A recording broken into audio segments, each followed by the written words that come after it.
kind of thinking about where's the best place to start. And yesterday I kind of started in college. Yeah. My formative years, making me feel old as I was kind of recounting that story. But I wanted to kind of start with, you graduate high school, you enroll in college. Originally, and of course, I didn't have really any connection to the industry. Obviously, we've talked, and most people might already know, like your father was in the industry, so you Mhm. kind of have a different angle, a different vantage point, different view on this. But what was your first thought when you were leaving high school? What did you want to do? Like, what was your direction at that point when you graduated high school? Yeah, I mean, it's interesting too. Like I sometimes will have conversations with my mom, and my mom will kind of routinely point out to me, she's like, I'm utterly shocked that you've turned out to be the person that you are today. And I take that, I guess, positively. I choose to take it She positively. means it as a compliment. Yeah. Yeah. She's Because like, "Are you sure there's not something else going on here?" are you in the mafia? Are you Yeah. selling drugs? Like, She's like, "Is there a cartel connection I don't know about, Christian? it's like Send it's like Violet to live with me. I'm worried. like I'm that movie, worried." The Great Gatsby, right? Like he becomes like this. They never tell you what he actually did. What he Yeah, did for a yeah. living, but he was like involved with people that like fixed the World Series and stuff like that. Um, no, but the reason why she says that is because when I was in high school, I was not a good student and I didn't try. I had zero motivation to do well in school. I hated school, very similarly to you. And Yeah. so, I barely I've graduated. seen you learn stuff and you read a lot. So like I know it's probably more of the structure of it all. I'm assuming similar to what I was saying, right? Yeah, yeah, the structure Yeah. of it all, it was boring to me. What I was Yeah. being taught, I remember I was kind of a rebel. I always had this continuous feeling and thought, like if I'm sitting in a, let's say, geometry class, for example, I'd be sitting there and I'd be like, why do I need to know this? Yeah. Why do I need to know this? And I could Yeah. never get over that. And I've consistently in my life had a feeling to where, if I didn't see the value in something, I really just had an extremely difficult time giving good effort. I'd be like, oh, fuck this. I'm going to go play Well, video games. I'm going to go hang out with my friends, things it's like always that. tough.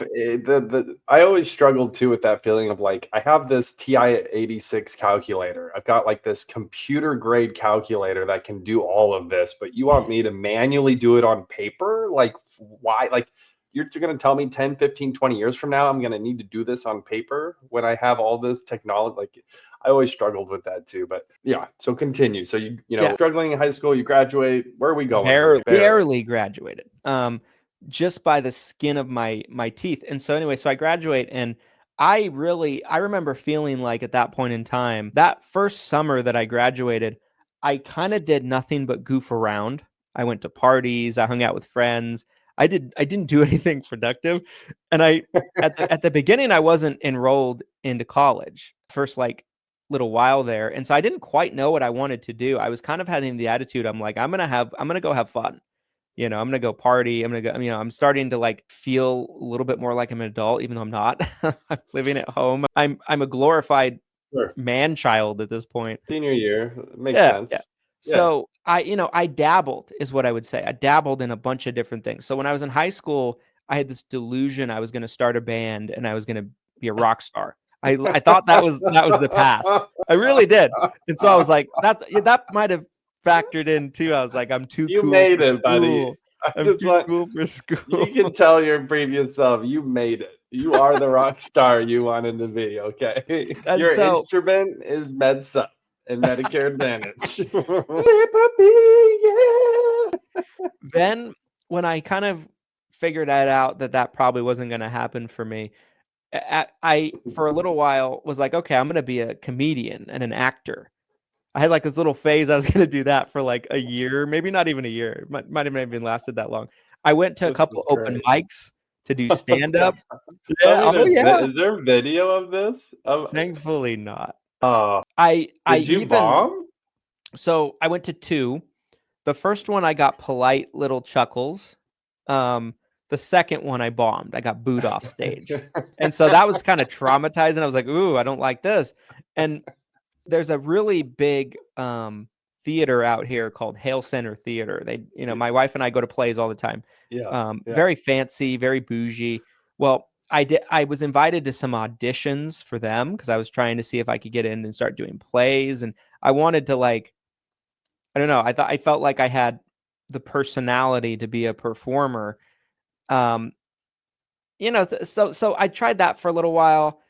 I kind of realized, I'm like, I don't think this is it for me. I started doing some research on like statistics of people that were successful doing that stuff, and it was like zero.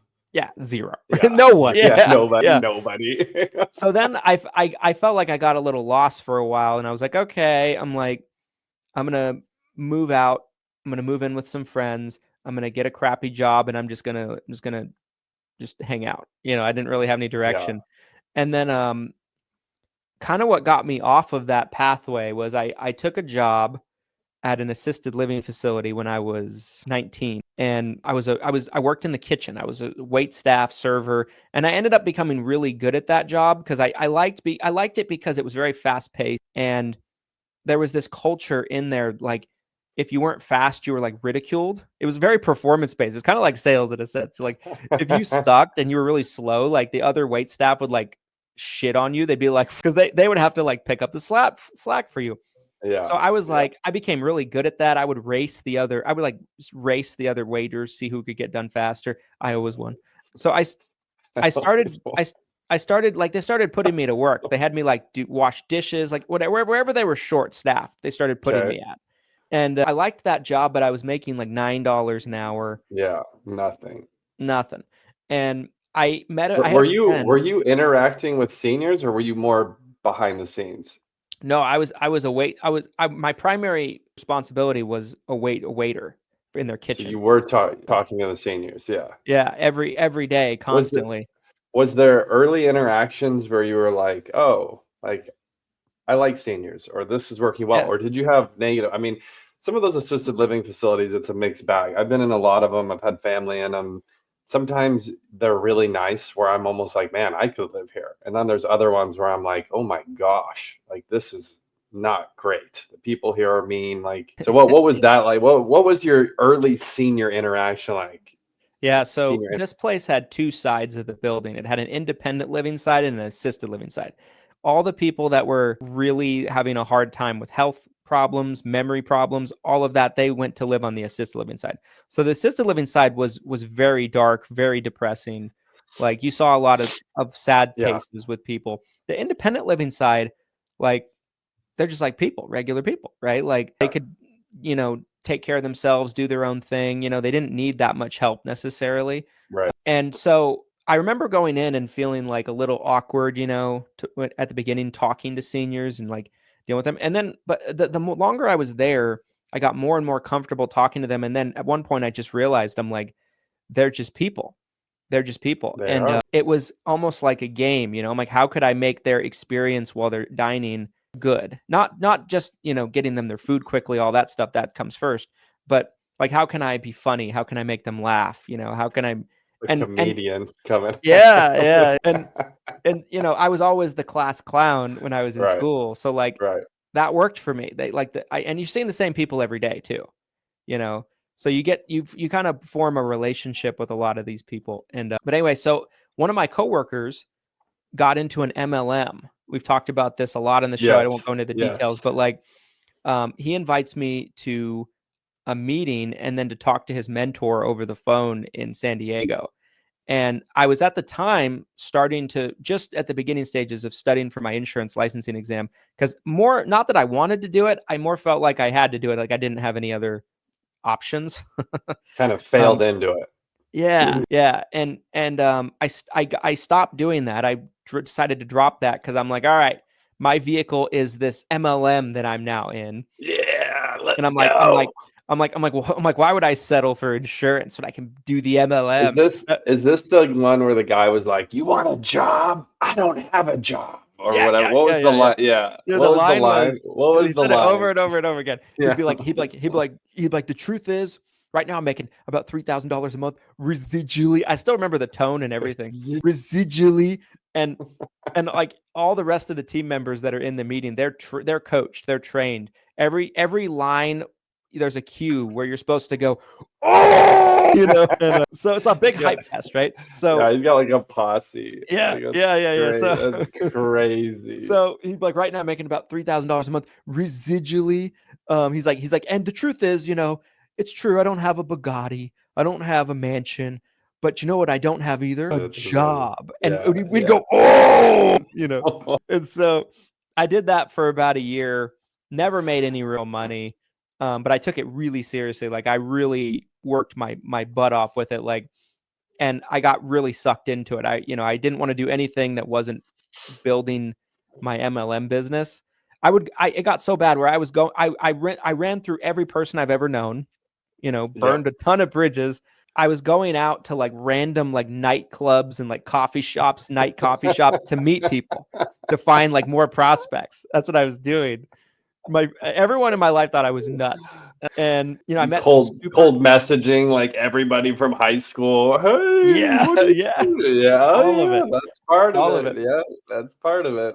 So after about a year of doing that, I'm like, this just isn't working. But my mindset had changed a lot during that time. I feel like what that did that was good for me. It introduced me into reading books and learning about business and kind of having a feeling like, oh, I do control my destiny. I can really go far in life. I just need to find the right vehicle. My efforts can take me somewhere special, which I don't think I had that before that. So I think that's what the positive came out of sales experience for sure.